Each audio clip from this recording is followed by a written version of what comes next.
एक घने जंगल में एक शेर और शेरनी रहते थे। वे दोनों बहुत ताकतवर थे, लेकिन एक दिन किसी बात पर उनकी आपस में बहस हो गई। शेर ने गुस्से में चिल्लाकर कहा, तुम बहुत बदसूरत हो, मैं तुम्हारे साथ नहीं रहना चाहता। शेरनी को ये सुनकर बहुत बुरा लगा। उसने गुस्से में जवाब दिया, इस जंगल में हर कोई मुझे सुंदर मानता है, तुम कौन होते हो ये कहने वाले। शेरनी को ये साबित करना था कि वह वास्तव में सुंदर है, इसलिए वह जंगल में निकली और अलग अलग जानवरों से पूछने लगी। सबसे पहले वह एक भेड़ के पास गई और पूछा, बताओ, क्या मैं तुम्हें सुंदर लगती हूँ? भेड़ बहुत सीधी थी, वह हमेशा सच बोलती थी। उसने हिचकिचाते हुए जवाब दिया, हे भगवान, मैं सच बोलूंगी, नहीं, आप सुंदर नहीं लग रही हैं। शेरनी को ये सुनकर बहुत गुस्सा आ गया। उसने बिना कुछ सोचे समझे भेड़ पर हमला कर दिया और उसे मार डाला। इसके बाद शेरनी एक भेड़िए के पास गई और वही सवाल दोहराया, बताओ, क्या मैं सुंदर हूँ? भेड़िए ने देखा कि शेरनी पहले ही भेड़ को मार चुकी थी।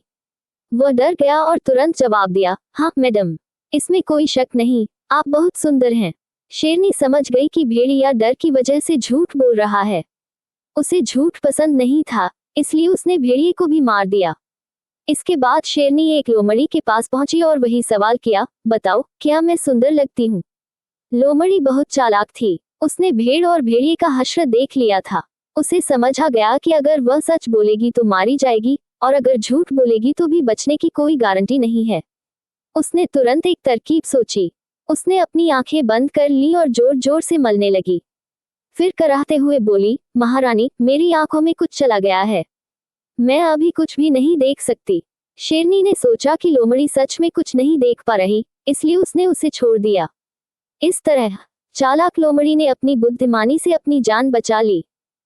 कहानी से सीख। ये कहानी हमें सिखाती है कि सिर्फ ताकत नहीं, बल्कि समझदारी भी जीवन में जरूरी है। हर स्थिति में सच बोलना या झूठ बोलना सही नहीं होता। सही समय पर सही फैसला लेना ही बुद्धिमानी है।